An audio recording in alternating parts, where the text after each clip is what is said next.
Do livro Caminho, Verdade e Vida, capítulo 132, Sempre Adiante, psicografado pelo médium Chico Xavier, através do Espírito Emmanuel. Sempre adiante, porque de quem alguém é vencido, do tal faz-se também escravo. Segunda Epístola a Pedro, capítulo 2, versículo 19. O Espírito encarnado, a fim de alcançar os altos objetivos da vida, precisa reconhecer sua condição de aprendiz, extraindo o proveito de cada experiência, sem escravizar-se. O dinheiro ou a necessidade material, a doença e a saúde do corpo são condições educativas de imenso valor para os que saibam aproveitar o ensejo de elevação em sua essência legítima. Infelizmente, porém, de maneira geral, a criatura apenas reconhece semelhantes verdades quando se abeira da transformação pela morte do corpo terrestre. Raras pessoas transitam de uma situação para outra com a dignidade devida. Comumente, se um rico é transferido a lugar de escassez, dá-se a tão extremas lamentações que acaba vencido, como o servo miserável da mendicância.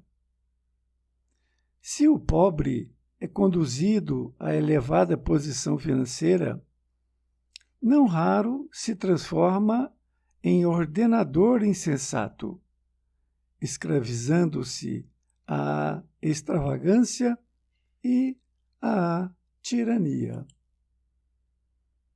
É imprescindível muito cuidado para que as posições transitórias não paralisem os voos da alma.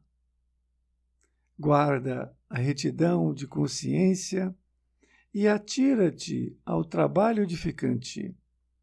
Então, a teus olhos, toda situação representará oportunidade de atingir o mais alto e o mais além. Emmanuel, Pedro Leopoldo, 2 de setembro de 1948. Querido amigo, querida amiga, aqui estamos com mais um capítulo Sempre Adiante, deste livro Caminho, Verdade e Vida. Nesta lição, Emmanuel utilizou esta passagem evangélica dita e escrita por Pedro. Porque de quem alguém é vencido, do tal faz-se também escravo. Ele está nos dizendo que quando nós somos vencidos por alguma coisa, nós também podemos ser escravos daquilo que nós fizemos. E Emmanuel vai nos explicar. O espírito encarnado, a fim de alcançar os altos objetivos da vida, precisa reconhecer sua condição de aprendiz, extraindo o proveito de cada experiência sem escravizar-se. Ele nos diz que nós temos que alcançar os altos objetivos da vida. Alcançar esses objetivos, essas metas, para que nós possamos melhorar cada vez mais. Mas nós temos que reconhecer que nós somos aprendizes. Isto é, nós não somos conhecedor de todo o conhecimento que nós estamos aprendendo e aplicando. E ele diz que nós temos que extrair o proveito de cada experiência, sem escravizar-se. Olha, é muito interessante porque quando nós equivocamos em alguma situação, nós muitas vezes achamos ruim, mas nós temos que extrair desta experiência que não deu certo o aprendizado. Aprendendo, nós vamos fazer de novo, talvez melhorando ali aquela nossa atitude, para que nós possamos então acertarmos. E ele diz que o dinheiro ou a necessidade material, a doença e a saúde do corpo são condições educativas de imenso valor para os que saibam aproveitar o ensejo de elevação em sua essência legítima. Ele está nos dizendo que tanto o dinheiro como também a doença e a saúde do corpo são condições educativas. Lembremos sempre disto.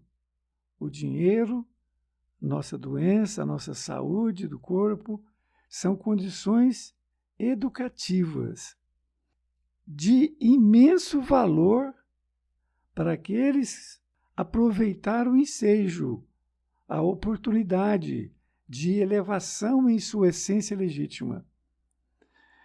Desta feita, nós temos que ter essa consciência, esse entendimento que o dinheiro, a doença, a saúde do nosso corpo é uma condição imensa para que nós possamos nos educar. Porque quando nós nos educamos, nós já passamos muitas oportunidades, muitas experiências sem sofrimento, porque nós nos educamos. E por isso que ele diz, para aproveitar o ensejo de elevação, a oportunidade dessa elevação. Nesta outra parte, ele diz que, infelizmente, porém, de maneira geral, a criatura apenas reconhece semelhantes verdades quando se abeira da transformação pela morte do corpo terrestre. Muitas pessoas realmente não se preocupam em estudar, em conhecer, e ele passa a vida muitas vezes envolvido por coisas materiais e não preocupa em educar-se para que ele possa ter mais conhecimento e, naturalmente, melhorar de forma moral. E quando ele chega na beira da morte, aí ele fica, muitas vezes, por que eu não fiz isto antes? Não me inteirei sobre essa situação da morte? E ele diz que raras pessoas transitam de uma situação para outra com dignidade devida. Ele está dizendo que são poucas pessoas que estão com essa situação da morte, que transita, ou seja, que chega até a morte e que está com dignidade devida. Isto é, aquele sentimento de ter feito o melhor possível, em todos os sentidos. Então ele se educou. Então ele passa a ter uma morte digna, como ele está aqui referindo. Comumente, ele vai dar agora um exemplo. Comumente, se um rico é transferido a lugar de escassez, dá-se a tão extremas lamentações que acaba vencido, como o servo miserável da mendicância. Se o pobre é conduzido a elevada posição financeira, não raro se transforma em um ordenador insensato, escravizando-se à extravagância e à tirania. Ele dá um exemplo de um rico que fica sem condições financeiras e fala de um pobre, aquele que não tem uma situação financeira boa, que da noite para o dia ele fica milionário, por exemplo. E o que acontece? É o que ele diz. O rico, se ele ficar na escassez, ou seja, se ele perder ali uma boa parte do dinheiro que ele tinha, ele entra em extremas lamentações e acaba vencido. É o que o tema da lição fala. Ele acha que não deveria ter perdido aquele dinheiro e que talvez aquilo até fosse um mal que Deus mandou para ele. Enfim, são todas as opções que ele pode pensar. E ele fica como um servo miserável da mendicância. Então ele se abaixa e fica numa situação bem miserável. É o que ele coloca, de todos os sentidos, achando que não foi justo, não concordando com a nova condição dele. E da mesma forma, o pobre, que também ganhou um dinheiro de uma hora para outra, uma loteria, por exemplo, ele se transforma. Ele se torna um ordenador insensato e escravizando-se à extravagância e à tirania.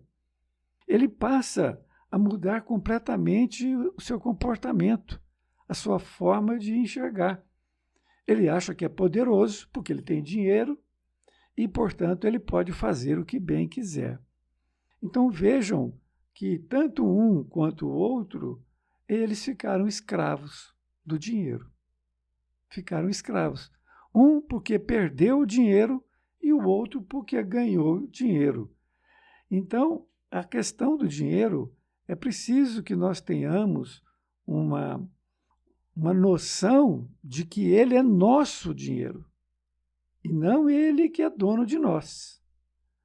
Tem uma pequena história que diz o seguinte: de vez em quando você pode pegar algumas cédulas, olhar para o dinheiro e dizer: você me pertence. Ou seja, você me pertence e não você que me pertence. Não é o contrário. Porque se você tem um apego ao dinheiro, o dinheiro é que é dono de você. E ele conclui que é imprescindível muito cuidado para que as posições transitórias não paralisem os voos da alma. Ele está dizendo que é imprescindível, que é muito importante para a gente ter esse cuidado, porque essas posições transitórias, esses altos e baixos que pode acontecer, tanto na parte de dinheiro como na parte de doenças também, de saúde, nós não temos que paralisar. Nós temos que continuar a nossa vida. Dando um exemplo também, o câncer, muitas pessoas, ao saber que tem o diagnóstico de câncer, ele fica desorientado, fica totalmente, acha que o mundo acabou. E, na verdade, nos dias atuais, o câncer ele tem, muitas vezes, a cura, que ninguém, muitas vezes, não fala. E ele conclui: guarda a retidão de consciência e atira-te ao trabalho edificante. Então, a teus olhos, toda situação representará oportunidade de atingir o mais alto e o mais além. Se nós tivermos esta visão que Emmanuel está nos recomendando, para que nós possamos guardar a retidão, isto é, fazer aquilo que é certo, mesmo que nós sejamos convidados a fazer alguma coisa errada, não vamos fazer. Vamos fazer a coisa certa para a nossa consciência, porque é a nossa consciência que depois cobra. E ele diz para nós atirarmos para o trabalho edificante, fazer um trabalho edificante, seja uma cesta básica que você leva por uma pessoa, uma família que está carente ou necessitada. Ou então você vai levar uma palavra, uma visita a uma pessoa que está doente, acamada. Tudo isto são oportunidades. Porque quando você leva o amor, o carinho, a atenção para uma pessoa, ou então você leva uma cesta básica, você está fazendo uma das maiores caridades que nós podemos fazer. Um grande abraço e até mais ver, e fique com Deus.